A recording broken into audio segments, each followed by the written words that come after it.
I have had people tell me that I need to be sterilized, that I shouldn't have had kids with Down syndrome. My diagnosis will not stop me from having more kids. In 2019, I miscarried our son that had Down syndrome. In 2020, I gave birth to our firstborn daughter who has Down syndrome. And then in 2023, I gave birth to our third daughter that has Down syndrome. While I was pregnant with her, my OB was like, I have never had a patient had this many pregnancies where there was a positive test result for trisomy 21. The results were supposed to explain everything, but left them with more questions. I went ahead and spoke with a genetic counselor. They did think that I should get testing done. Usually you can find out through a blood test, but for me, both of those tests came up negative. They told me that I did not have any genetic abnormalities. So I was like, cool, I guess this was just a fluke, a happy fluke. I was very happy that I had all my children with Down syndrome.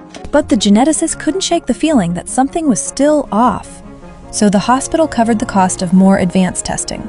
My geneticist calls me back and they're like, you've had way too many children with Down syndrome for this to just be a fluke. I got the buccal smear done, which is like this little cotton swab, and they just rub it on your cheek for like 30 seconds. They'll do it on both sides. They took that sample, they analyzed about 400 cells. 3% of those came back positive for trisomy 21. That's how I was diagnosed with mosaic Down syndrome. The story takes a darker turn when people she's never met on the internet start questioning her right to be a mother. I have had 7 pregnancies and I have 3 living children. Had I not had kids, I probably would have never known that I had Down syndrome. My diagnosis will not stop me from having more kids, even if I knew for 100% that they would have Down syndrome. That's not a problem for me, and it shouldn't be a problem for anyone else. When one of her children tests negative for the trisomy 21 gene, doctors recommend further testing to determine whether she has mosaic Down syndrome, like her mother,